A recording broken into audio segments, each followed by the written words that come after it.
嗨，大家好，我是蓝妹儿。牛肉的蛋白质含量很高，脂肪含量又很低，所以很多人都喜欢吃它。今天蓝妹儿就要用牛肉和香辣脆椒做一道菜，一起看看吧。用水冲洗一下牛肉的表面，将它切成小块，再切成牛肉粒。锅内装水，将牛肉粒冷水下锅，再加一点白酒焯水。水开之后焯水半分钟。在烧牛肉的时候，我们把脆椒放入料理杯当中，将香辣脆椒打碎了，倒出来备用。这个时候牛肉也焯好水了，把它捞出来。如果说牛肉粒的表面血沫比较多的话，可以用水再洗一下。锅内换干净的清水，倒入牛肉粒，放入葱和生姜，倒入4勺红烧酱油，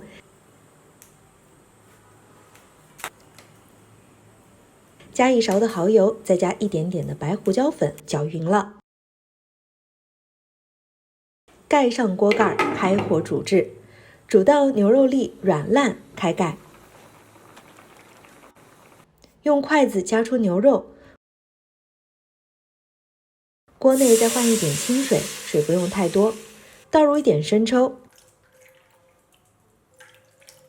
加一点陈醋，再来一点蚝油，撒一点盐，放入冰糖，随后倒入煮熟的牛肉粒，大火煮到锅内的汤汁沸腾，加几根芹菜段，炒到芹菜熟了，就可以把它捞出来了。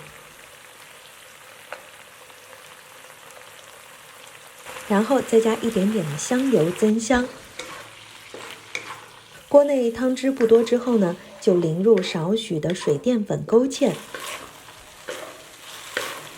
将辣椒碎倒入锅内，翻炒均匀，使每粒牛肉粒上面都裹上一层碎辣椒。这道脆椒牛肉粒就做好了，吃起来可是非常的香哦！记得点赞、评论。